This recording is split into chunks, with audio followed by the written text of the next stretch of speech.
The story begins with Yamazaki Misaki, a 36-year-old woman diagnosed with cancer. It had been almost a year since she had had this disease, and it seemed like she was going to die today. Due to the effects of treatment, she had become incapable of having children. She was an ordinary girl, an introverted otaku, uninterested in love. When she first found out, she wasn't too shocked, but she wondered why she wished to live another life as a mother as death approached her. Next thing she knew, she was a 17-year-old girl named Isabel Dora Simmons and had just regained the memories of her past life. In this fantasy world inspired by medieval Europe, she was the eldest daughter of a count's family. She had Isabel's memories, but she also possessed knowledge that Yamazaki Misaki never had. In other words, she had been reincarnated into another world. Moreover, her wedding was tomorrow. Her father asked if she was ready for her wedding the next day while they were having dinner. Internally, she was in complete chaos, but with all this madness, she somehow found herself dealing with it with surprising composure. The groom was a duke from a neighboring province. He was so wealthy that he said he didn't need a dowry. He was a man in his 30s and had a child. For a noble girl, he wasn't the ideal candidate for a first marriage. However, considering their family's poor situation, he was more than perfect. Her previous engagement was called off because they couldn't afford the dowry. She thought it might be a good thing the groom wasn't a teenager or a young man in his 20s. After all, she was actually a 36-year-old woman and completely single. She could see why the original Isabel was upset though. A 17-year-old girl was forced to marry a man in his 30s. Undoubtedly, she would see it as a disgusting political marriage. But now her perspective had changed. She told her father that this marriage might not be so bad after all. Everything she needed would be provided there, and no harsh restrictions would be imposed on her. She told him that he had chosen the perfect marriage partner. Her father was so proud of how mature his daughter was, not knowing that she was actually 36. But her brother Oliver was shocked, and was almost sure Isabel's hatred of marriage drove her insane. It was true that the previous Isabel was somewhat spoiled and rebellious, so she stayed silent. By the way, everyone in this world was unbelievably beautiful, which was expected in a fantasy world. Even Isabel herself, with her dark purple hair, golden eyes, and silky white skin. Her beauty was astonishing. But there was a touch of wickedness in her features. Her eyes were sharp, and her figure was absolutely flawless. Suddenly, her father stood up and told her that it was time to go. She was a bit confused because that image was somewhat familiar to her. When her father said Lord Theobald was waiting for her, Isabel realized that she had heard this before. It was the Ice Hero and the Sacred Jewel. That was the title of a manga she was reading online when she was in the hospital. The name of the male protagonist was Noah Kimberly Devine, and his father's name was Theobald Alois Devine. The story revolves around Noah, who lost his real mother and was raised under the mercy of his abusive stepmother. As for his father, Theobald, he was indifferent toward his son, let alone willing to help him. This caused Noah to shut his heart completely.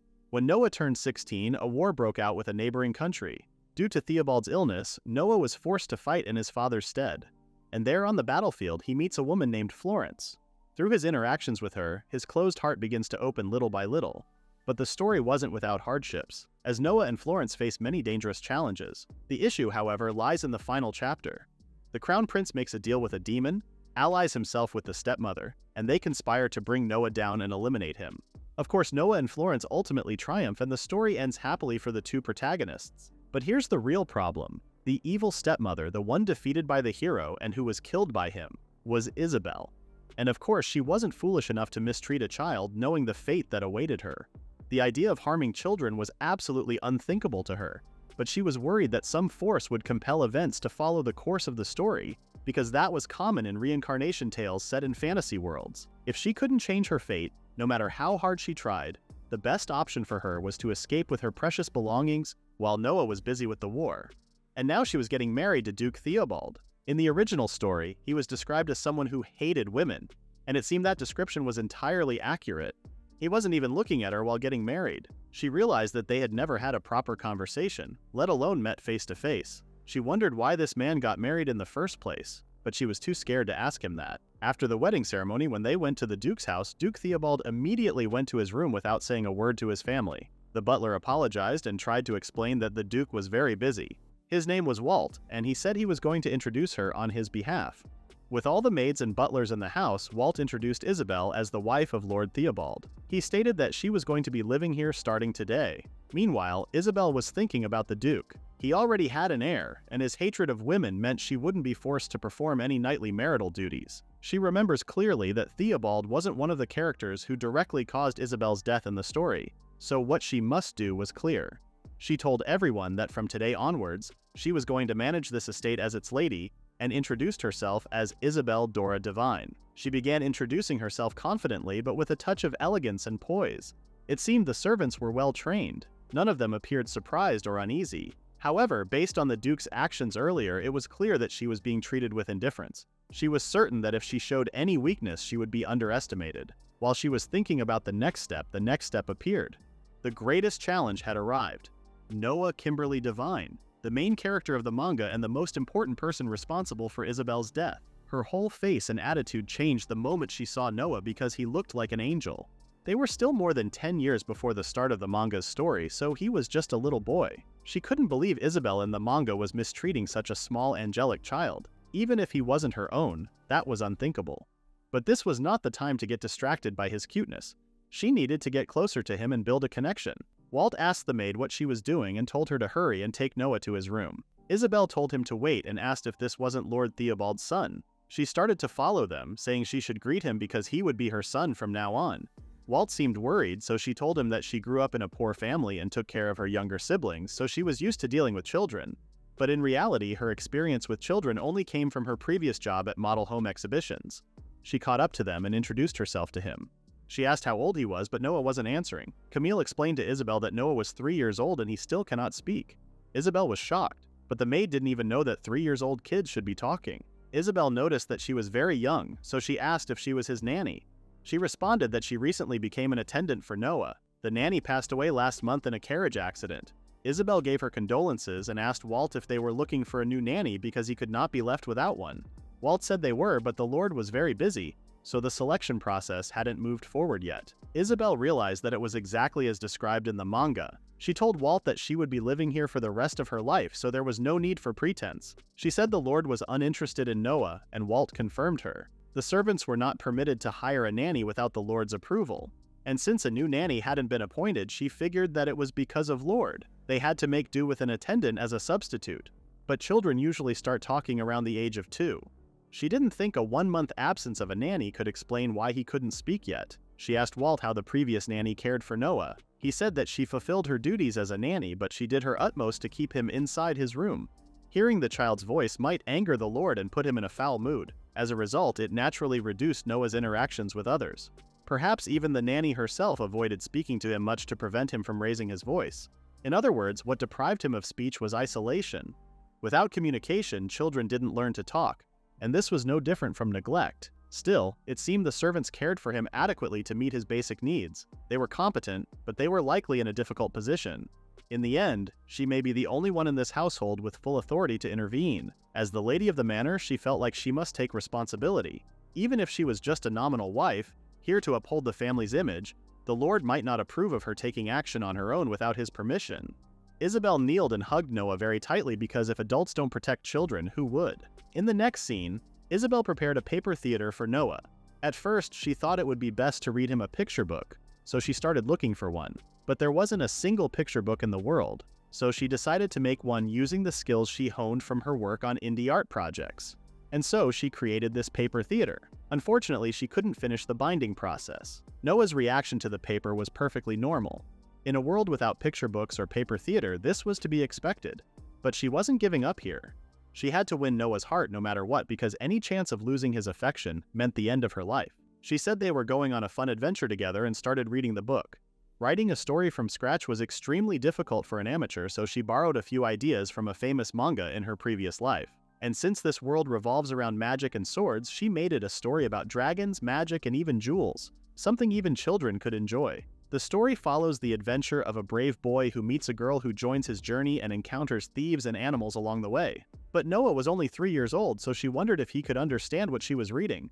However, when she glanced at him, it was obvious that he was having so much fun, so Isabel was also thrilled. She continued telling the story to him and even started to have fun herself. Without realizing it, she started humming the soundtrack and performing with full immersion. That was just the otaku nature in her. Now she wanted to see how Noah reacted. Camille found it amazing and said she had never seen drawings like these before. And she complimented how the music she added made the experience so lively. For the first time in her life, she felt excitement. Isabel appreciated her compliments, but she made this especially for Noah, so she wanted to see what he thought of it. But Camille didn't stop talking. She asked if she had more of this story. Isabel said she was glad she liked it, but it was hard to create more of this quality. This time she wanted her to read again. Isabel wasn't sure because Noah was still silent. However, Noah repeated what Camille said and said the word again. Both of them were shocked and so happy. Camille told Noah to tell his mother and ask her to read it for him again. He listened to her and even called Isabel mother. Isabel's eyes teared up, and at that moment she promised herself to protect and care for this child with all her strength. In the next scene, Isabel was once again playing with Noah and she bought so many toys. She was glad that Noah was interested. But when she looked more closely after that, this world had almost nothing for children. There were no toys for children and the daily necessities were not enough. Even the basics were missing. They were small but heavy and hard to grip. In any case, what Noah needed right now was education, so she thought of building blocks. The stableman worked hard to cut the wood into various shapes. She said she would smooth and color them, but she stopped when she tried to cut them herself. She curiously watched Noah build stuff, but he didn't know how to play with them, so she showed him by making a castle. She let him try it and asked what he was going to build. He said a little house with his mother. Thanks to the picture books, Noah had started talking a lot recently. It seemed the effort paid off. Noah was getting more and more interested in things and learning new words quickly, like a fish in water. She was sure that he was very smart and felt like a proud parent. Noah didn't act spoiled. He was an angel and he didn't have any likes or dislikes. She wondered why the Duke treated him so harshly. She once suggested that the Duke talk to Noah, but he asked why he should talk to that child. She went to her room and punched her pillows, just thinking about his reaction. She spent the night venting onto the pillow. A few weeks after marrying into the divine family, things have been peaceful except for the relationship between Noah and the Duke. She was worried about upsetting her husband, but it was an unnecessary worry. It seemed her husband really had no interest in her. He didn't even eat meals with her, let alone spend time with her. Even when she saw him, it was like he was just a part of the body. And when they crossed paths, he avoided her, and they had no interaction. The servants, who were ready for hostility, actually treated her kindly. They must have thought she was the poor wife who was neglected by her husband, but they were very kind to her. She got 3 balanced meals a day without asking. They prepared dresses and accessories for her, and she even had a budget she could use freely, so it was like heaven. They say it was better when the husband was away. In the next scene, Isabel was in the carriage. They were in the Duke's territory. There were colorful brick buildings and a marketplace filled with colorful produce and cute daily goods. It felt like entering a fairy tale world. Isabel was amazed.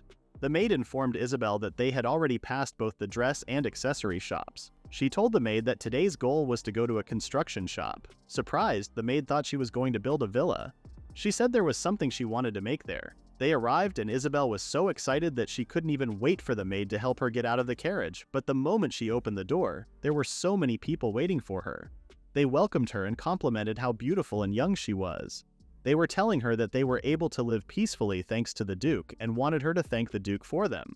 When they finally arrived at the shop, the maid apologized to Isabel for the crowd and explained that the Duke cared so much about the people in his territory. Isabel said it was hard to imagine based on how he treated Noah and her. One of the workers came and was surprised to see a noble there. She asked if he was from the shop, and the man said the boss was not here. A man opened the door and said he thought he saw the divine family's carriage, and now it was here. He asked what business a noble had at a shop like this. Apparently he was the boss. Isabel said she came to ask for work. She opened the paper she was holding and asked if he could look at this. She said it was a toy for children. He said that was a small job, but they didn't have much time for that right now. Isabel responded that the rainy season was almost here. And she knew that during the rainy season the footing was unstable and outdoor work was more dangerous. The quality of welding also decreased in the humid season. So construction-related work drastically decreases during that time. She said she would make sure to pay him well, and since he was going to be free soon, she would give him some work. The man asked if she wasn't the wife of the Duke, and he heard she was famous for being spoiled and fond of flashy things. He asked if she thought she could get them to work just by waving money around. They had been doing this job for a long time, and in the rainy season they had their regular work. He didn't have time to deal with Noble's whims. Isabel said it was rude to judge someone just by believing rumors, but he was right. She accepted that it was impolite to suddenly bring up work without any prior notice. She apologized. She asked if he was really that busy in the rainy season. Before coming here, she asked Walt to show her the industrial materials for this area. According to this, the employment rate during the rainy season in the Divine Duke's territory was quite concerning. The man said she was right, but making just a couple of small crafts would only be a temporary fix. She figured he was looking for continuous or larger amounts of work. He didn't mean it like that, but she was right. She suggested opening a children's goods store. If he were opening a store, he would need a steady supply of items. If the business were successful, it could provide continuous work. He said he didn't want to be tossed around by the whims of nobles. She understood that he wasn't fond of nobles, but if that was the case, then taking money from them would be a good idea. Since this was her suggestion, she was willing to handle the basics of it. With the support of the Divine Duke's family, the customers would mostly be nobles, and the work would be high-paying. But the man had never seen or heard of such things as children's toys. Isabel told him that this was exactly why they should make them. In this territory, many nobles had too much money to spare. Those who dote on their children or grandchildren wouldn't hesitate to spend money. There was a lot of potential for salt. It was a great opportunity to get ahead of demand. The owner asked why they would do that. She said that she was looking at some materials, and there was an illustration of furniture from this shop.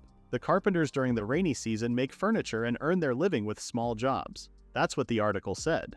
The lines of the furniture in the illustration were very soft, so she thought if the craftsmen here could make toys, they would surely create something gentle for children. She really wanted to make them herself, but it was too difficult for an amateur like her. They were shocked, so the maid explained that if they left her alone, she would end up holding sharp objects herself.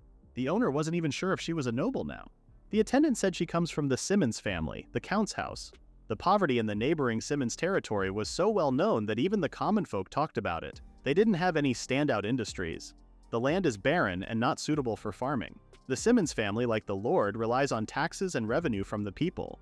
But it was barely enough to cover the huge taxes the Count's family faces. Although she was a noble, it seemed she had had her fair share of struggles, so he told her that it wasn't a bad idea. He said he would do it, but only if she managed the children's goods shop.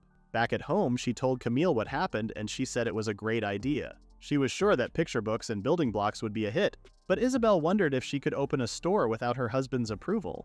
She said that there wouldn't be a problem as long as it was within the budget she was given. She could leave the shop arrangements to the butler. She was still unsure if it was okay to think of it as just a small purchase. She said she had never done anything like this before, and she couldn't open a store by herself. While she was thinking, Noah called for her to show her the ship he had made. He was so happy and wanted to hear her opinion. Isabel immediately hugged him and said it was so cute and amazing. She realized that if she tried hard, she might be able to expand this child's potential even more. She asked if he would like more toys. He was so excited that Isabel decided to try her best. In the next scene, Walt saw Isabel at the library again, but she was upset because she couldn't find the thing she was looking for. She had expected to find resin or something of the sort, or maybe magical plants or strange creatures. Since she was in another world, it was only natural to assume such things existed. Monsters did exist here, but they were nothing more than slimes, and they weren't dangerous. Quite the opposite, they help process waste in an eco-friendly way. Thanks to these creatures, even in this medieval-like world, there is an astonishing level of cleanliness. It was a strange world, but it made sense. But after all this searching, it seemed what she was looking for was not here. While she was thinking about considering other alternatives, she stepped on a book and almost fell. She thought it was a wooden plank, but it wasn't. In the next scene, she went to inform Noah that his mother had found something amazing, but Noah didn't respond to her. Camille said she had arrived just in time and informed her that Noah had become deeply engrossed in wooden toys. She said that he enjoyed them so much that he didn't even notice when someone called his name. It was time for an outing, yet he refused to move. If this keeps up, the Duke's heir might become a recluse. Sunlight was very important for one's health, so she asked Noah if he would like to play outside with his mother. Noah seemed interested in that idea. Isabel was so touched, but this wasn't the right time. She needed to take him outside. She asked if he would like to see the hero's magical move. Noah's eyes sparkled with curiosity. They went to the garden and she started by sensing the magical power within her body. She then felt the warmth around the navel area. She lifted her head, extended her hands, and focused the energy. She directed all her energy into her palms and imagined it forming into a small orb. She held it between her hands and rippled. Both Noah and Camille were amazed by how incredible she was. Isabel tried to act humble, but it was nothing impressive. It was just life magic and nothing like offensive magic. This world was fundamentally one of swords and sorcery. In this world, nobles and most commoners could use magic after the blessing ceremony, but most of them could only use simple life magic. High-ranking nobles, however, could wield advanced offensive magic. The Emperor and the family of Duke Divine were considered the most distinguished due to their mythical origins. The first Emperor was blessed by the god of fire, while his brother, the founder of the Divine family, was blessed by the gods of wind and water. However, the current emperor couldn't use advanced magic, which makes him the Divine Duke as a rival. As for her, as a regular noble, she could only use life magic. But when she first used magic, she was so excited. Noah asked if he could do it too. Noah hadn't undergone the blessing ceremony yet, so he couldn't use magic. However, when he said he felt warmth in his belly and his head and hands too, Isabel realized that he had learned it just by hearing it once. She told him that even if he couldn't use magic yet, he could learn to control his magical energy. While she was teaching him inside, Lord Theobald could hear their voices and was uncomfortable. Walt explained that the lady was taking Master Noah on an outing. Duke didn't even bother to call her by her name. Walt told him not to call her that woman. Even if their marriage was only formal, it was better to show some respect. Isabel had been showing great care for Noah and looking after him earnestly. She seemed entirely different from what the rumors claimed. But the Duke said there was no doubt she was aiming for something. He believed that women were greedy beings who thought only of their interests. At night, Isabel was so tired that and immediately took a bath. She spends so much time with Noah every day and she never imagined children could have this much energy. The care team told her not to worry because they would ensure she retained her beauty with all they had. While in the tub, she wondered what she should display in the children's supply store. Once she made up her mind, the plan started to progress more smoothly. Walt told her that he knew some promising illustrators and playwrights who hadn't yet gained fame and promised to try talking to them. Thanks to Walt, she could now prepare picture books with ease. As for the puzzles she requested from the construction company, the owner said they found themselves enjoying them as well when they started working on them. They created some prototypes and asked her if they looked suitable for use. The results turned out much better than she expected. Even Noah expressed great admiration for her. She also managed to convince them to make building blocks. It seemed things were going well so far, but it wasn't enough. The variety available was very limited. If she were thinking of opening a store for children's products, she needed to provide children's tableware too. Not just any tableware, she needed something lightweight, unbreakable, and easy to use. The current utensils had narrow, small handles, making them hard to grip. Despite being small, it was made of ceramic, making it heavy and easily breakable. That's why she started looking for good materials to use.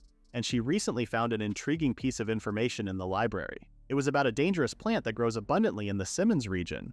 So she sent an urgent letter to her family asking for help, and it had been nearly 2 weeks since. She wondered if they were so busy they hadn't found time to respond. The maid informed Isabel that someone had just arrived from her family home while she was thinking about that. Apparently, it was Oliver. Isabel immediately went downstairs and asked why he had come without notice. Oliver asked what it was. She asked if this was about the material mentioned in the letter. He told her that it was an incredibly dangerous substance, nearly destructive to those who handle it. He asked how she managed to find something like this. Surprised, Isabel couldn't answer him for a moment.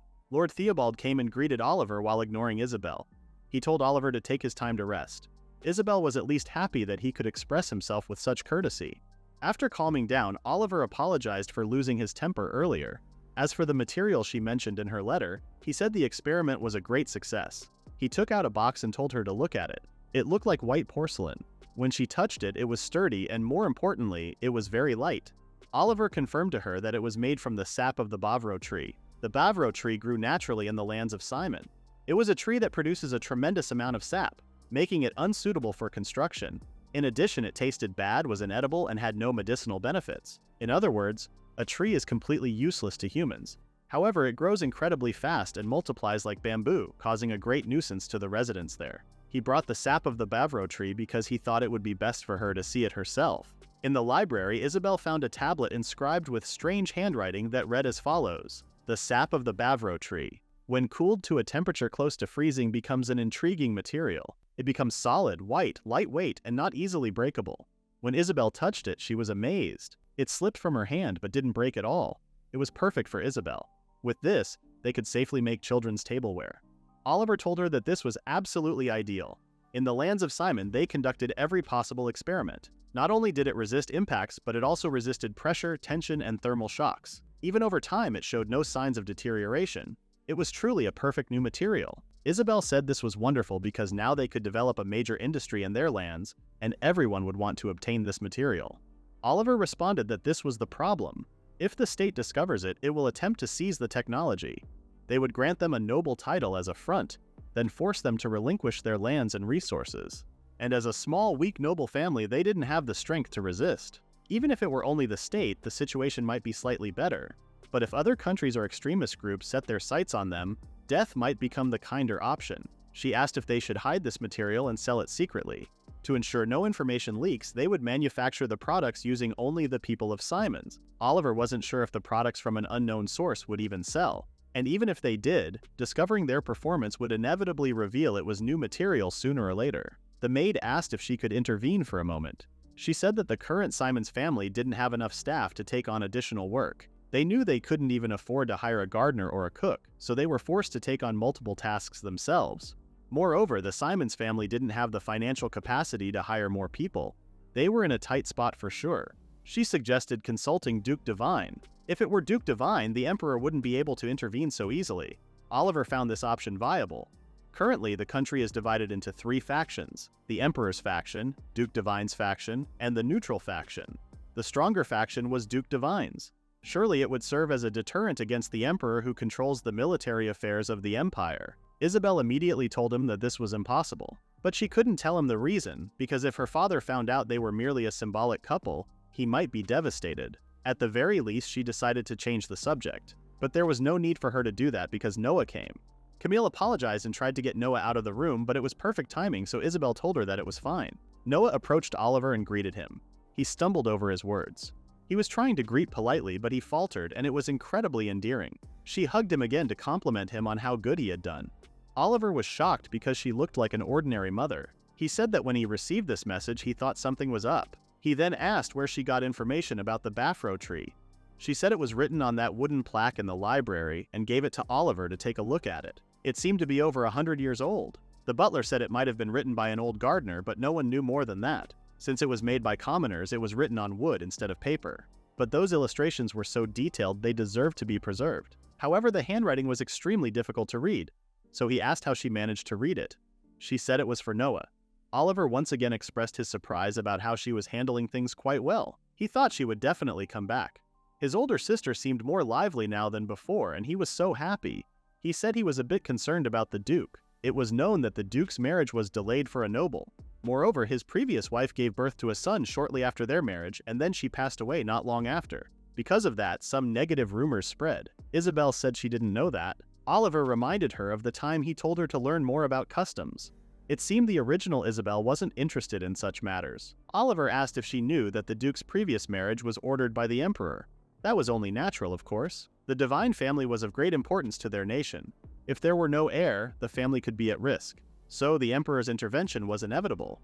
However, considering the rumors about the current Emperor, that might not be the only reason. Isabel remembered some things about the Imperial Palace in the manga. It was a corrupt political system run by the Imperial faction, with dubious relations involving women. Oliver asked why the Duke didn't marry for so long. Camille responded that it might be because he was a serious man dedicated to his work. But Isabel was sure it was because he hated women. With what's happening now, she had vaguely realized the reason she was chosen as the second wife, and there might be room for negotiation. Honestly, the likelihood of her request being rejected at the door was much higher.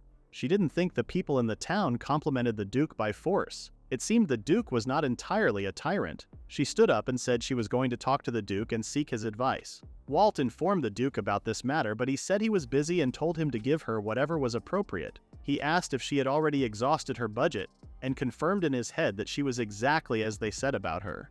Walt explained to the Duke that his wife had barely used her budget so far, and if she had spent anything, it was only on making toys for Master Noah. Duke asked what she wanted to talk about. Walt said she wanted to clarify her position. Duke found her troublesome but agreed to meet because he had a meeting with Count Simmons anyway. They let her in, and she thanked him for sparing his time despite being busy. Duke told her that there was no need for formalities and ordered her to say what she had to say quickly. Before she started talking, she wanted to confirm that it was fine for Walt to be here because this might be a topic some wouldn't want others to overhear. And if he was fine with it, she didn't mind either. Duke said it wasn't a problem because Walt had been his butler for years. There was nothing here that he would care about being known. Isabel said she would get straight to the point and asked if he disliked women. Duke asked if she was implying she was dissatisfied with how he treated her. She told him that she wasn't seeking his affection. She saw herself as a shield from women in the social world, a hired servant fulfilling the role of a wife. That was how she understood their arrangement. However, there was one thing she had always wondered about. This marriage didn't seem to benefit him much. While she gets to wear beautiful dresses without concern and live without the fear of hunger or cold, his gains seem non-existent. Her family, the Simmons, must feel relieved now that the expensive young lady was no longer their burden. But for him, she couldn't figure out what advantages he gained. She realized that this was actually his advantage. Duke asked what she meant. She explained that she had heard his first marriage was ordered by the king, and though this was just speculation, something unpleasant must have happened during that time. He seemed to get angry, so she told him that this wasn't a question and he didn't need to answer. but it was a fact that Duke Divine, who had refused marriage repeatedly, eventually got married. After his first wife passed away, there must have been quite a stir over who would take her place as the Duchess. If he only needed a guarantee of loyalty, he could have married the daughter of a trusted noble, but marrying the daughter of one vassal could create conflicts with others. Even if he chose a wife peacefully, he, as someone who disliked women, would have difficulty treating her well. That might weaken his faction, and in the end, the one chosen was her, a woman from the impoverished Simmons family, a house no one wanted and land no one desired. While having them as allies might bring little advantage, it would also bring no harm. No one had ever tried to recruit the Simmons family into their faction before. In other words, the Simmons family was the only one that wasn't his ally or enemy, but now that he has married her, some might try to sway him to their side. Duke Divine asked if she was threatening him. She told him that understanding this danger was why she wanted to discuss the main topic. She swore to never betray him, nor will she demand any physical relationship. However, in social settings where appearances were necessary, she was going to play the perfect role of the Duchess. To earn his trust, she was even willing to enter into a magical contract.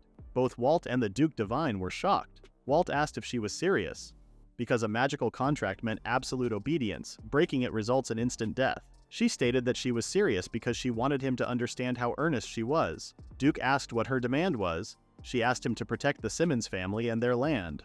Duke asked if she wanted him to provide funds to sustain it. She corrected him, saying she wanted protection from human threats. Duke was puzzled and asked if something had already happened. He was so worried that he must think a rival faction had done something to them. She comforted him that it was nothing like that. Duke recalled that she said no one wanted the Simmons land, and then figured that something had come up. He asked if it was mineral resources or some kind of ruin. She took out the box and asked him to take a look at it. She explained that this was developed in the Simmons region. Originally liquid, it hardens into a material that doesn't break. Her brother tested it extensively and said it had never broken once. Duke Divine wanted to test it, so he used fire magic on it, but it didn't budge at all. He then used ice magic. There wasn't even a crack on it though. Even with his magic, there was not a single scratch. He decided to use his sword this time. He tried to stab the sword, but it didn't work. He confirmed that what she said was true. Isabel was glad he understood. He asked what she was planning to do with this. She excitedly said she was going to make children's tableware. She explained that it was lightweight, which was perfect since children weren't very strong, and since kids tend to drop things, this wouldn't break. Parents who had suffered from their kids breaking expensive plates would love this, and she was sure it would sell well. Duke was confused, so Wally explained that she was planning to open a children's goods store. She apologized for not consulting him first, but he was fine with that anyway. He asked for the documents for that property. Isabel asked if it was a suitable vacant property, and he said it was a vacant property. But the shops that had opened there all ended up closing after a short time. He asked what she would do in this situation. She asked what kind of store it was before. Walt said it used to be a store for dress goods, perfume, bags, and sometimes women's shoes. They were all popular stores at first, but once they moved to this location, the customers stopped coming. Then, when they moved to another location, the customers returned. It even started rumors that the place was cursed. So the problem wasn't the products or the management. She said that the biggest issue was that there wasn't a place nearby to park a carriage. She had passed by the street where the store was located before, and there was heavy carriage traffic, so it seemed impossible to leisurely board or get off in front of the store. The parking area was a bit far from the store. Also, the shops that used to be there catered to noble women. Noble women wearing heavy dresses and high heels wouldn't walk to the store even for a short distance, and if there were other stores to choose from, they wouldn't bother. If the products were not bad, she said it would be good to remodel the backyard to create a parking area. The path was wide enough and there was enough space for carriages to pass. Both of the neighboring houses had similar gardens, so if they could talk things over with them, they could even knock down the fences between the three gardens and create a large parking lot. Since they needed a place to turn carriages around, they could only park about 4 carriages in one garden. But if they share the turning space, they could fit more. If all 3 shops agree, it could be mutually beneficial. Also, having them enter through the back door would leave a bad impression, so if they made an entrance facing the backyard specifically for VIPs, it would eliminate the feeling of a back door and maintain a proper appearance. She said she would keep that solution in mind for now. First, they must negotiate the rent and bargain as much as they can. She said that if the previous store failed, they could reduce the rent by half. If the landlord hadn't noticed anything, it might not be impossible to get a 30% discount. Duke Divine seemed like he had a headache and told her that he would agree to her request. When Isabel finally left, Walt asked if he was sure. Duke Divine was looking at the magic contract on his table. He said it couldn't be helped. The hat material was too dangerous to leave unchecked. If it were used for military purposes, it would definitely upset the current balance of power. The Emperor would want it. Walt said that's why the magic contract was necessary and found Isabel quite clever, but Duke preferred calling her greedy. Walt found their earlier argument rather impressive. Duke told him that this wasn't something to laugh about. This had really turned into a complicated mess. He wondered who even called Isabel a spoiled, flashy, and naive fool. In the next scene, Duke Divine, Oliver, and Isabel were talking. Oliver showed him the tableware made with the new material. Oliver explained that the items designed for children were also made easy to hold. For instance, the utensils had been designed with slightly thicker handles. With cups, handles were placed on both sides. It had been several months since discovering the new materials, and development was progressing surprisingly smoothly, and one of the reasons was her husband. After that magical contract, he came up with a totally unexpected suggestion. He asked how the production structure is coming along, and she said they haven't talked about it yet. She just wanted to disclose any information for now, and she was thinking of somehow keeping it with just Simmons and her. Duke Divine said he would handle setting up the production equipment and finding trustworthy personnel. In return, a portion of the distribution rights for the new material would be given. He asked for her opinion, and she was just shocked. She asked if he was sure because it was a material that had only recently been discovered. Duke responded that he was able to determine that it was a business with that much value. The value of this business extended beyond the new material itself. It was also significant that they discovered a use for the Pablo tree, which had no value before. He was right. Until now, all it did was rack up disposal fees. He suggested a 30-70 split as the percentage of the distribution right. Isabel tried to make it at least 20-80, but they were pushy about the money. They were really good at spotting opportunities and deciding fast. They were a manager, and exceptionally skilled one at that. And now, Lord Theobald was at the investor briefing. She hoped that it would go well. Still, she couldn't believe they let them attend. Oliver told the Duke that it was not only about toys and picture books. The kids' tableware was his sister's idea too. It was as easy to use as the way they used it. Isabel told the Duke that if he took a look at Noah, he would get it. He glanced at him and said he understood. Isabel noticed that Duke looked a bit pale. Oliver added that the glass he was holding was also made from the new material. Puzzled, the Duke asked if it wasn't glass. He explained that when heat was applied to the sap of the Pablo tree, they discovered that it turned into a transparent solid. His sister was the one who discovered this too. That was the reason why Isabel told him not to shift the conversation to her, but he didn't listen. Isabel said she was only suggesting that, and the rest relied on the hard work of Oliver and his team. That way of thinking was just amazing, and the strength was pretty much the same as the opaque kind. Duke wondered what he was going to do about the waste materials. Oliver said there was no issue with that because the slime would break it down for them. Thanks to this application, detailed processing was now possible. Duke admitted that it was remarkable that they had managed to achieve this much in such a short period. Oliver told him that none of this would have been possible without his help, and most importantly, it was the richness of his sister's ideas. After she became Lord Theobald's wife, his sister seemed full of life. Even so, it was really a shame because Olive wanted to be there, but he had to go to the academy. Tomorrow was the pre-opening of her very own shop. The renovations and preparations for the store had been completed successfully, and she felt truly blessed and overjoyed to be able to celebrate this day. The fact that they could gather such a wonderful selection of items was entirely due to their dedicated efforts. From here on out, it was their responsibility. She told them that the store staff would handle it for them. The shop opened, and it was time to greet the customers. They welcomed them to the toy treasure chest. She told them to step inside and be surrounded by the ceiling and walls painted with a serene blue sky. On the staircase, the style shelves feature. There were different picture books and jigsaw puzzles displayed like artwork.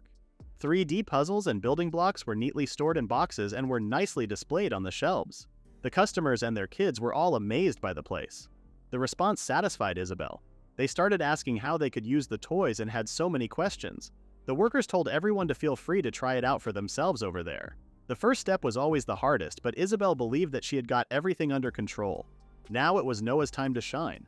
Noah started showing how to play with the toys, and everyone was watching him. After he finished making a castle out of the blocks, they gave him the picture book, and Camille started reading to him. The kids seemed really into it. Isabel told the kids to join the fun. Isabel was a clever woman, so he asked the Duke if it would be okay to bring Noah to the pre-opening of the shop, and he told her to do as she pleased. She was so mad that he responded like that without even worrying about what might happen to Noah in there. But she kept it to herself, and of course Noah's safety had been fully considered. He was constantly attended by trusted servants. Most importantly, everyone here today was a guest. Only trustworthy individuals were present here. Isabel glanced at the parents and figured that they were bored. She asked if they would care for some tea over there, a room made of glass. They had never seen such a big piece of glass before. Isabel explained that this was made from new material. This way they would be able to watch over their children while relaxing without any worries. They sat together and talked about how they had never expected to be able to relax like this. Since they had little kids, it was impossible to sit down and just enjoy a cup of tea. One of the mother's kids got bored so easily and went to her mother's side. The mother carried her and put her in her lap but then dropped the teapot. Worried, she asked if she was hurt or if her clothes were dirty. They looked at the tableware because making a mistake at the Duchess's store was a serious issue. The worker in there told her not to worry because these tablewares were made from newly developed materials and they wouldn't get a single scratch from a fall. And they could also find them for sale in the dishware section over there. The women immediately wanted to buy them. Isabel bet she had experienced someone breaking her expensive dishes before. Now, children, mothers, and Noah were all enjoying themselves. She was glad she gave it her all. She thanked the customers for visiting their store and informed them that the grand opening would be 1 week from now. After they left, Isabel thanked every worker for their hard work. Noah was sleeping in a separate room because he was tired. She said she knew they were tired but suggested using this time to discuss and reflect as they waited for the sales report. The shelves looked rather empty. She suggested considering increasing the number of stock staff. There didn't seem to be any issues with the customer flow. The parking lot was praised for its user-friendliness too. When they exit through what used to be the back entrance of the store, now designated as the exclusive entrance for VIPs, a large parking lot spanning the width of the 3 neighboring shops, a turning space for carriages was shared among the 3 shops. By organizing the traffic flow with arrows drawn on the ground, they optimized the space to maximize the number of parking spots. It was impressive that she was able to choose this property. She said that it was all because of her husband. It was rented to them for a very good deal. In the past, the property in question was the one her husband brought up to test her. Several days after the negotiation of the magical contract, Walt brought the contract for the property they had discussed earlier. Major renovations, including the backyard, were permitted, and on top of that, the rent was only 1/3 of the original price. Walt said if she was comfortable with those terms, she should go ahead and sign. This was something he received from her husband. Isabel was questioning what happened to him because she had never seen him be this cooperative. Walt stated that it may be presumptuous of him to say this, but the master was handling the new materials, and he highly values this business of hers. Isabel was touched and said it was an honor. This was far beyond being whispered sweet words of love. She realized that she was really happy after all. Noah woke up and hugged his mother. She asked if he was tired. Noah said it was so much fun and told her that he really loved him for the very first time. Isabel's eyes teared up from happiness and she said that this was the greatest reward of all. The report was finished and the sales had far exceeded their expectations. However, there was hardly any stock of products. Meanwhile, the news of Simmons discovering an incredible material reached the current emperor of the Graninish Empire, Nerodias. He was informed that the manufacturing process was being kept secret. If that was the case, Nerodias told him to go and take the entire technology. He told him to make Count Simmons a Margrave or something like that, and that would be enough to shut everyone up. But the man said acting rashly was dangerous. It appears to be a business supported by the Duke Divine family.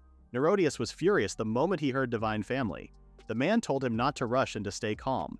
He suggested giving it the time it deserved. In the next scene, Noah was holding a teddy bear and he was incredibly cute. This was a scene from the development process of a new product though. Thanks to everyone's efforts, they successfully opened the Treasure Toy Box store. But most of the customers buying their toys were boys. Although many girls visited their store, they didn't buy anything. Isabel wondered what the reason could be.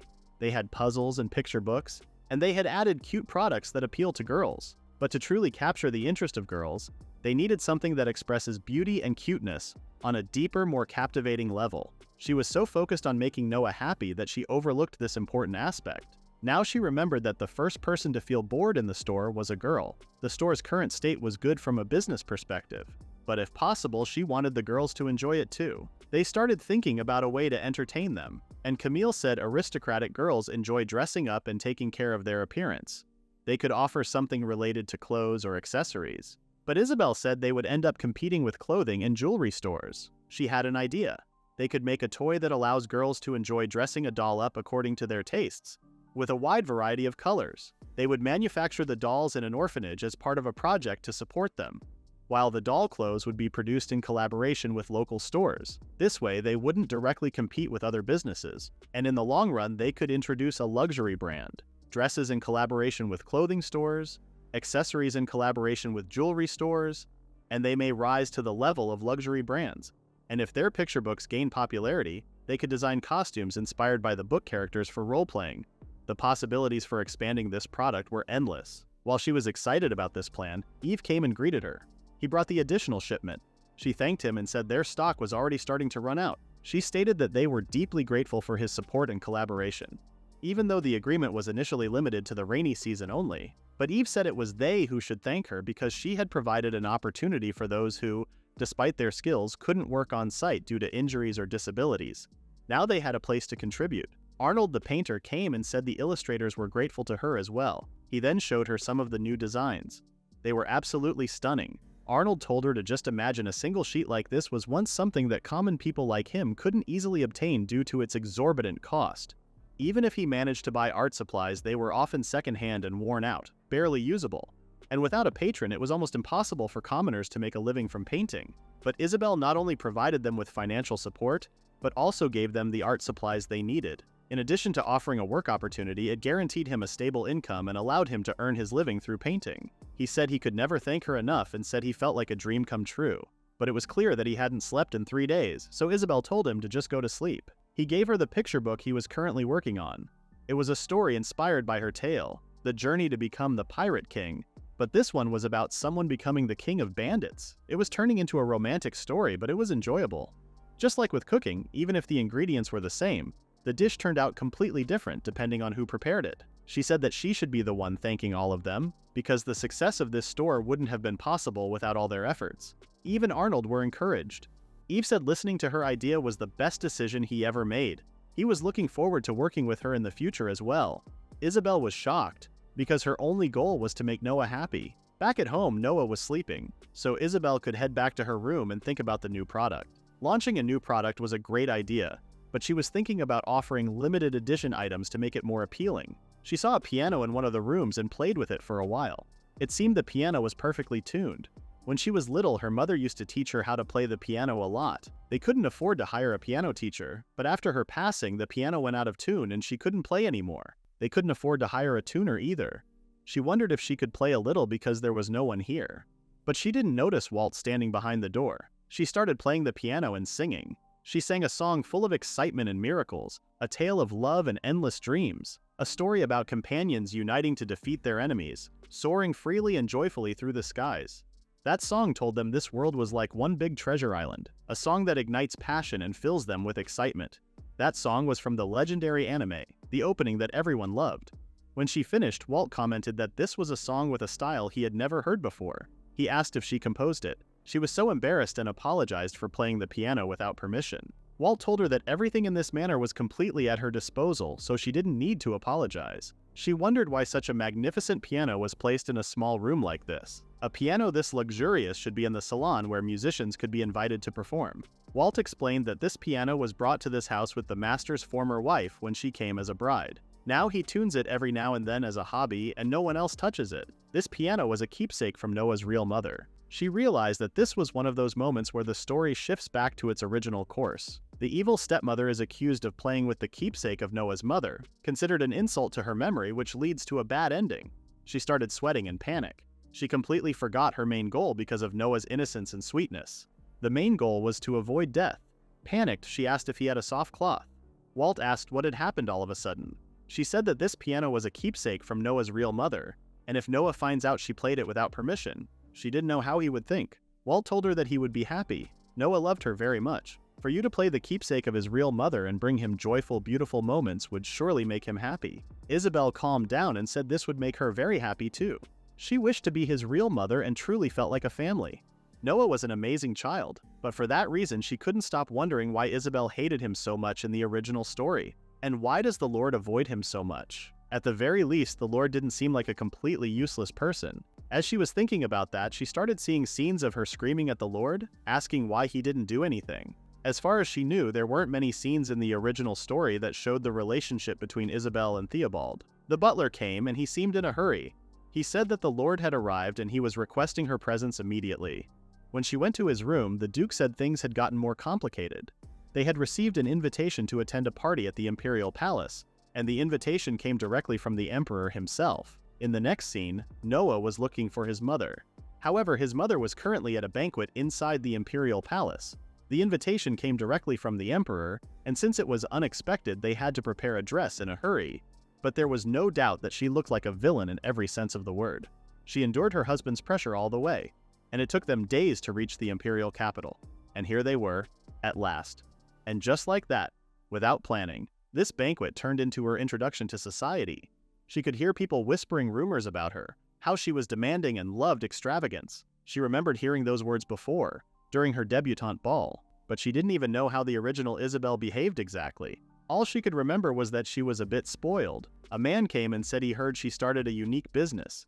She said she opened a store specializing in baby products. She said they were selling toys, picture books for children, tableware, and more. The man also heard that they had developed a new material and said he had received news about its properties, and it was said that he was the financial backer for it.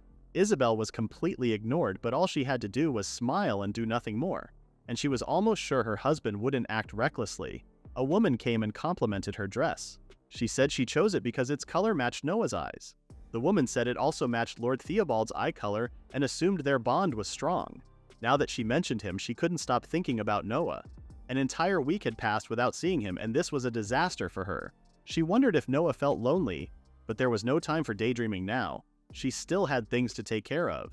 With that, the man depicted in the manga as a cruel and arrogant monster, His Majesty Emperor Nerodius, arrived. The couple kneeled for him and said it was an honor to stand before the Dun of the Empire. The king's speech was so dull that her brain had completely stopped processing it. She recalled that after his official speech, the dance began. Her husband told her he wouldn't participate, though. But before the dance, the king wanted to raise a toast. At her debutante ball, the event started with a dance. But in the imperial palace, it seemed the toast was the first thing that marked the beginning of the banquet. After raising their toasts, the king suddenly turned his back and smiled at her. Isabel was so surprised that she wasn't sure if she was imagining it. But that look just now felt something incredibly unsettling. She could remember something about this scene mentioned in the manga. There was a scene about the emperor's son, Inez. After he killed his real father, Nerodius, by the same poison he used to assassinate the Duke Theobald. She thought the manga never revealed the cause of Theobald's death, but it could be that the Duke's cause of death was poisoning. When the king told them to drink, Isabel panicked and thought the poison could be in his wine, so she stopped him seconds before he was going to drink and asked him to hold her wine for a moment. She said her hair got tangled with her necklace and it hurt a little. Lord Theobald grabbed her glass and told her to hurry. While acting like she was fixing her necklace, she thought about what to do. If events unfold as they did in the manga, the Duke was supposed to die in 13 years. But that poison wasn't immediate. It required repeated doses before taking its lethal effect. It wasn't impossible that he had already started consuming it. There was no way she would let him drink it. She thought about pretending to lose her balance and shattering the glass, but as a duchess, she couldn't allow herself to do something like that. If she acted recklessly, she wouldn't be able to fulfill her role properly. She panicked and grabbed his glass and drank it immediately. She acted like she was messed up. She said he could take hers since she already placed her lips on his glass. She calmed herself down by thinking that this poison only becomes effective after being consumed multiple times, and she, most likely, has never taken it before. Before anything else, she knew someone who was capable of preparing an antidote for this poison. But still, she wondered what she should do with the rest. The Duke told her that she didn't have to force herself if she didn't like the wine, and he would drink it instead of her. There was a rule in the imperial palace that forbade leaving anything served, but if she made him drink this, it would be completely meaningless. So she said it was okay, and said that when she drank it earlier, something crossed her mind. She said that if it were colder, it would be better. She asked if he could freeze part of this wine and make ice cubes. She wouldn't allow herself to fall without gaining something in return, even if she stumbled. She said she didn't handle alcohol well, so that's why she asked him to make it ice cold so she could drink it slowly. She needed to gather evidence and bring it back. When the party was over, Walt guided them to the carriage. Isabel was absolutely terrified, but at least her health was fine. Now all that was left was to return home. She wanted to see Noah as soon as possible. She wanted to pat her little Anger's head and spoil him.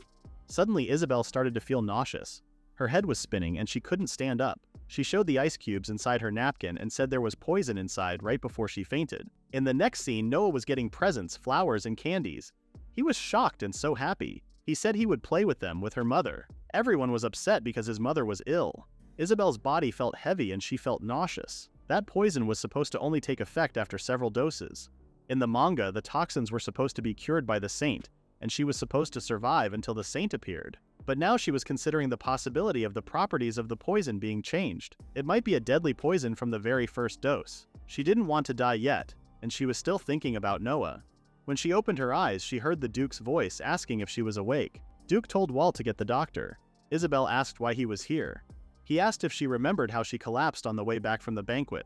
She said she did. He said he would let the doctor explain the details, but as they suspected, the wine she drank was poisoned. She asked about the iced water, and he told her that it was stored very carefully. Some tests were done on it, but there were still unknowns. They were going to send it back to the Divine Territory for more accurate testing by a trusted source. She thanked him and said she was grateful. It was surprising that the Duke believed what she said. He asked how she was feeling now, and she said she was fine. It didn't seem like she had a fever, and this dizziness and nausea were gone too. After that, there was an awkward silence in the room.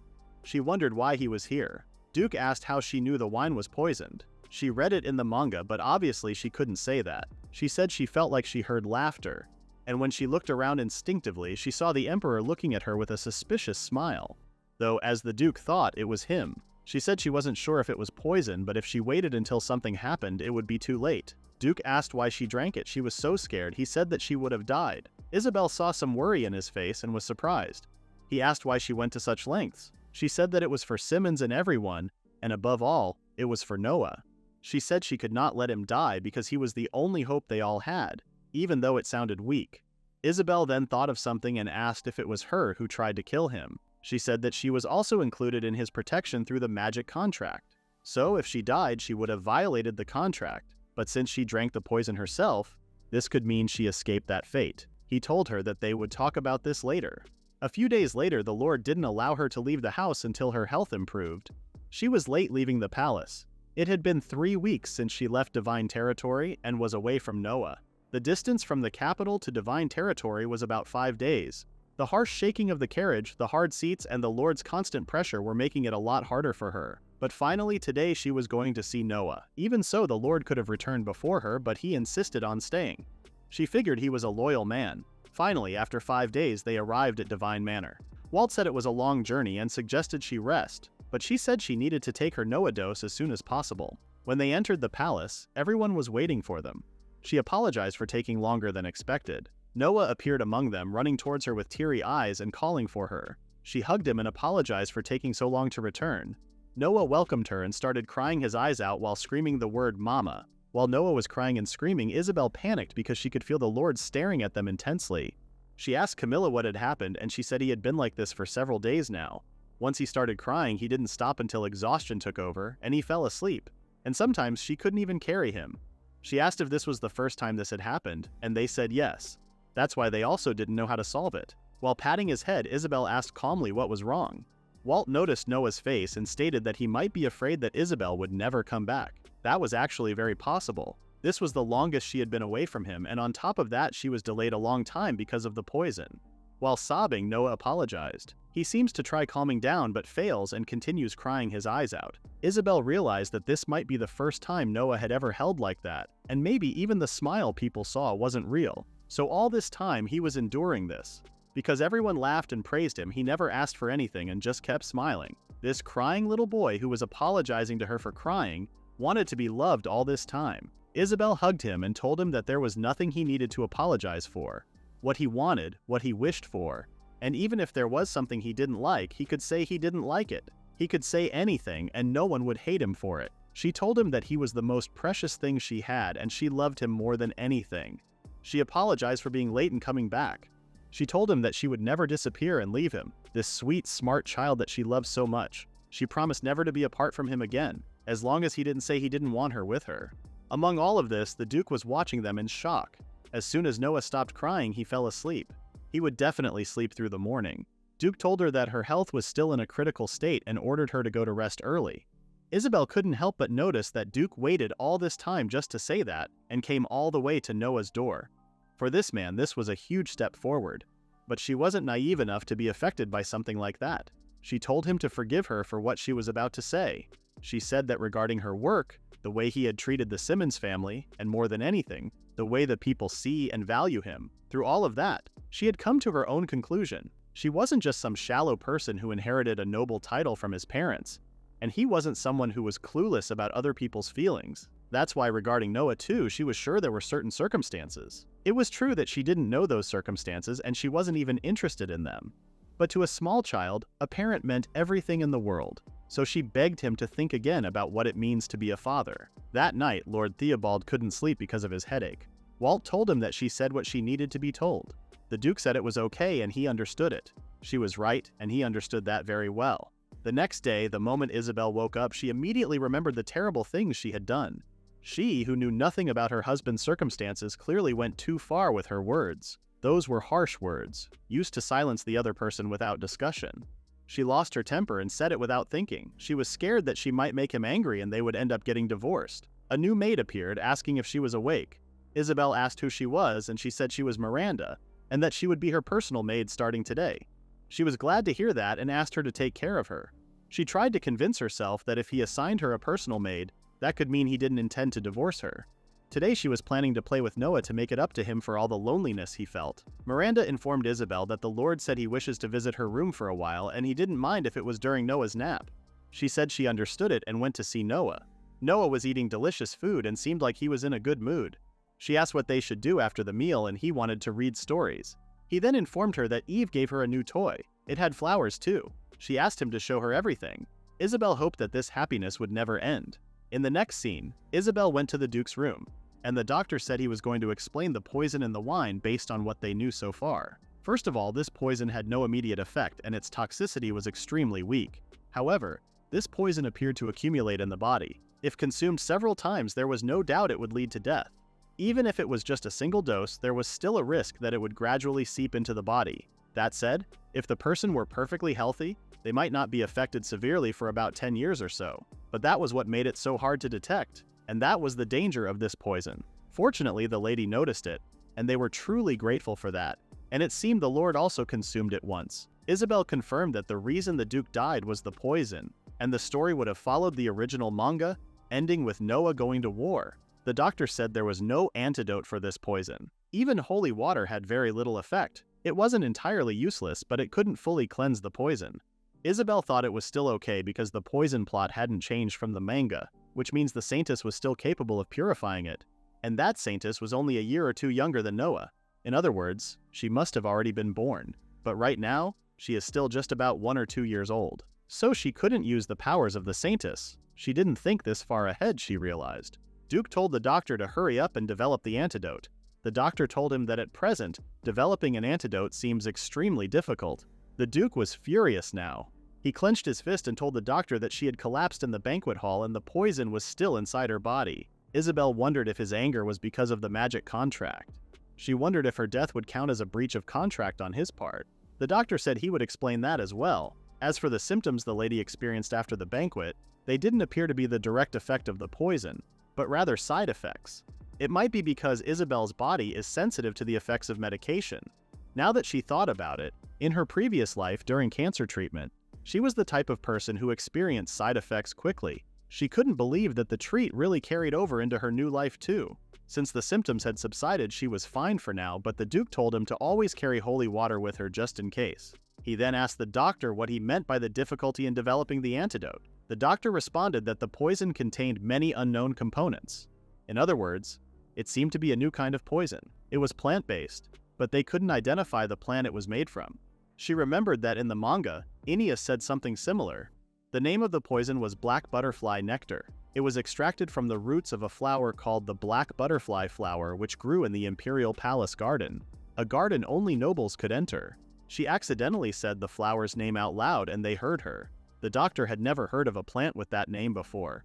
She said it was nothing and she just suddenly remembered something. She couldn't say she could read it in a manga, so she said she was researching ideas for new materials, and she came across a wooden tablet that had written something about a flower like that. In the imperial palace, there was a garden that only the royal family could enter, and it was said that inside, there was a black flower shaped like a butterfly, called the black butterfly flower. The Duke seemed a bit suspicious. He said it must have been written by commoners who couldn't even afford paper. He doubted any commoner could know what was inside a garden restricted to the royal family, so it was baseless imagination. She said they did get a lead for a new material from a wooden tablet too. Now it was time to gather information from any possible source. The doctor agreed that the source was questionable, but, on the contrary, as expected of the lady, That attention to detail might not be a bad thing. There were some among the upper class who took plant collecting as a hobby. Some of them were so passionate about it that they even modified plant species. Isabel said it was only natural that there would be plants unknown to the general public and not traded in markets. Duke said it was true that in the imperial palace, there were areas that only the royal family could enter. He told her to leave the rest to him and go get some rest. While they were talking, Noah opened the door looking for his mother. Camille apologized to Isabel and said he had woken up earlier than usual, and when he didn't find her, he suddenly started running. She apologized to Noah and said she was just talking a little with his father. Isabel apologized to the Duke. She tried to come up with ideas to get him out of the room so that the Duke wouldn't get angry. However, the Duke said it was okay and said his name for the first time. He asked how old he was. Shocked, Isabel said he was 3 years old. She then asked Noah if he could do some things by himself now. He made 3 with his fingers and showed them to his father. Duke watched him and told Isabel not to overdo it when playing outside. He said that it was starting to get chilly in the mornings and evenings. Isabel realized that when the Lord told her that she could come during Noah's nap time, he purposely stayed away the whole day so she could spend some time with Noah. Before he left the room, she thanked him for his kindness and consideration and sincerely apologized for yesterday. Lord stopped and told her that she was doing her job perfectly. Isabel wondered what he was holding in his heart. She wondered what he had been carrying inside all this time since Noah was born. Walt wanted to excuse himself, but she stopped him and asked if he knew what the rod was going through. When he said yes, Isabel told him that there was no need to tell her. Surely the Lord wouldn't want his wife involved in his private matters. She said she was a little worried and wondered if he had someone he trusted and could open his heart to. As long as he knew what was going on, that was enough to reassure her. After that, she went out with Noah. Walt went to the Duke's room and asked if he would like something to drink, assuming it was bad for him, but he said he didn't feel that bad. He then told him to continue the investigation on the Emperor. He wanted Walt to start gathering information on the merchant families that had recently started dealing with him, and also the nobles. And then, just in case anything happens, he wanted him to gather intel from inside the imperial palace as well. Isabel noticed that when she returned from the imperial capital, the servants started acting strangely interested in Noah. Camille said after she left for the imperial capital, it just so happened that the young master refused to leave the palace entrance at all. The sight of him waiting for her with tears in his eyes made all of their hearts ache. To prevent him from catching a cold, they got together and brainstormed ideas. They ended up arranging a room with a view of the entrance to make it comfortable for him. From that window he could see the entrance and wouldn't feel cold. And they prepared toys and picture books for him too. She smiled and thanked them. This incident pierced her heart. She thanked them for everything. Camille said she must have had a hard time too, and wondered if she was really all right now, health-wise. She comforted her that she was. Although more than half a month had passed since she was poisoned, she hadn't felt any change in her condition, and after saying that he would take care of it, the Lord headed to the imperial capital. Walt said there was no need to worry, but she was still worried about his well-being. While she was thinking about him, the maid informed her that the Lord had returned. The Duke informed Isabel that a flower resembling the black butterfly flower had been confirmed to exist. He assumed she knew the second prince, Aeneas. In the manga, he was the one who used poison from the black butterfly flower. He was the villain in the concluding chapter, formed a contract with a demon, and tried to destroy Noah. Lord said during his investigation at the imperial palace, he had the opportunity to meet Prince Aeneas. He asked him indirectly, and he learned of a garden that only royal family members may enter. Rumors say a flower shaped like a black butterfly bloomed there. Although he was only 4 years old, Prince Aeneas was a very smart child. Moreover, the information she gave him about the wooden tablet matched this perfectly, so he couldn't ignore it. And he had already found that garden in question, and there was hardly any security, so she tried to sneak in somehow. But it seemed the place was protected by a magical barrier, and he wasn't able to enter. Even though the divine family also descends from royal blood, it might be a matter of blood purity. If he recalled correctly, the founder of the divine family was the younger brother of the first emperor. That's why he was thinking of requesting Prince Aeneas's cooperation. He was the only one of the emperor's children who carried pure royal blood. The emperor had countless secondary wives and concubines, but the only one from a royal lineage was the lawful empress. What mattered was Prince Aeneas was even smarter than he expected. If they could build a relationship of trust, he might agree to cooperate. Isabel was worried that his starting to visit the palace might raise suspicion, and that's why the Lord needed her help with this. He wanted her to plan for a branch of the toy box store in the imperial capital. They would use that as a pretext to stay there, presenting new products as regular reports to request meetings with the royal family. He said he would cover all expenses for establishing the capital branch, and he would also provide the necessary equipment to increase production. Isabel told him to wait a moment. This was an incredibly tempting offer, but she felt like things were moving too fast, and this didn't feel like him. He said that they had discovered that one of the key figures in the Divine had been poisoned with the same toxin more than twice, and due to his old age, his health was already beginning to deteriorate. They had best assumed that time was not on their side. As of now, the only information they had was about the black butterfly flower. Isabel was shocked that the Duke was really kindly asking her to help him. She thought this might be a chance for both her and Noah, so she said she had a proposal she would like to discuss with him. She asked him to allow Noah to accompany her. If things go well, they might be able to change the fate of two people destined to fight to the death. When the Duke left the room, he was still surprised that she had requested to take the child with her. Walt said what she said made sense. Having a child of the same age might make Prince Aeneas feel more comfortable and open up more easily. He told Walt to quickly find a tutor to teach court etiquette. While they were talking, Noah and Camille walked past by them. Walt suggested speaking with him for a bit, but the Lord didn't seem so well. They went to his room and Walt gave him some tea and a snack. Duke apologized, but Walt said there was no need for that. He said he thought he had started to recover, but it seemed he was still seeing the shadow of that woman haunt him. Even though he didn't feel anything the last time, he felt bad when he saw him this time. Walt asked if he meant when he met the young master in the Lady Isabel's room. Duke confirmed him and started thinking about Isabel and Noah. A smile appeared on his face unintentionally. Walt seemed shocked, so he said he remembered something. At that time, Noah and Isabel looked shockingly alike. Walt noticed that as long as the lady was present, he seemed at ease even around Noah. He asked how the carriage ride with the lady was. Duke asked what he was trying to say, and Walt suggested that he admit it. Lady Isabel was truly an impressive person. When the Duke was 13 years old, there was an incident where a maid snuck into his room at night, though she failed. And even after entering high society, incidents like that occurred several times. Women seek only looks and power, and that's why he could only feel disgust toward them. But Isabel was different. Without paying him any mind, she began taking care of Noah and managed the entire estate as its head. She even went as far as to develop new material, launch a project using her own budget, and make a profit. She even improved employment conditions in the domain. She was nothing like the women he had known, so he couldn't deny that she was an impressive woman. He also admitted that he holds genuine respect for her as a person, not as a man or as a woman, but as a brilliant administrator.